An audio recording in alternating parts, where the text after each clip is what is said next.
नमस्कार दोस्तों, मैं दीपक मौर्य फिर से हाजिर हूँ एक नए कहानी के साथ। आप लोगों का इस कहानी में बहुत बहुत स्वागत है। आज की कहानी है अकबर और बीरबल की। इस कहानी का नाम है दाढ़ी पकड़ने की सज़ा। तो आइए कहानी शुरू करते हैं।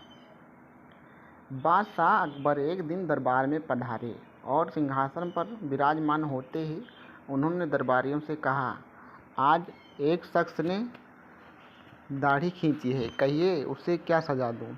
यह सुनकर सभी दरबारी हैरान हुए और सोचने लगे कि किसने ऐसी गुस्ताखी की। आखिर किसकी मौत आई है जो ऐसी जुर्रत कर बैठा। वे परस्पर कानाफूसी आपस में करने लगे। थोड़ी देर बाद एक दरबारी बोला, जहाँ पनाह, जिसने ऐसा दुशासन किया है उसका सिर धड़ से अलग उड़ा दिया जाए।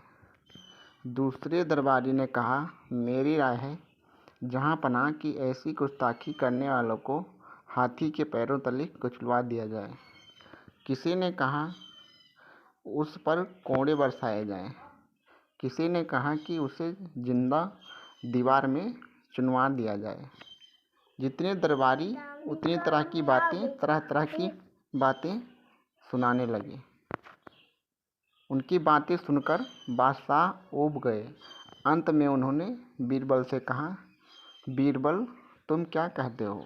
हमारी दाढ़ी खींचने वाले को हमें क्या सज़ा देनी चाहिए?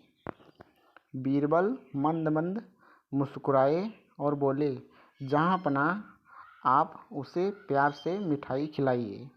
इस अपराध की यही सज़ा है। बीरबल का उत्तर सुनकर सारे दरबारी चौंके और उस अंदाज में बीरबल का चेहरा देखने लगे मानो वे पगला गए हों।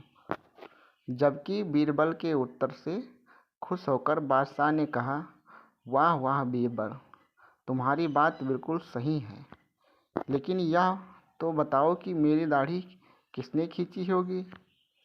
बीरबल ने कहा, जहाँ पनाह, छोटे शहजादे के अलावा ऐसी हिम्मत कौन कर सकता है। उसने तो प्यार से ही ऐसा किया होगा, इसलिए उसे सज़ा में मिठाई खिलानी चाहिए। बीरबल की बात सही थी। आज सुबह शहजादा बादशाह की गोद में बैठा था। खेलते खेलते उसने बादशाह की दाढ़ी खींची थी। चतुर बीरबल के जवाब से बादशाह खुश हुए। अन्य सभी दरबारियों जो इतना भी नहीं सोच पाए कि बाहर का कोई शख्स भला बादशाह की दाढ़ी कैसे खींच सकता है, सभी दरबारी के शर्म से सर झुक गए। कहानी अच्छी लगी तो वीडियो को लाइक करें, शेयर करें।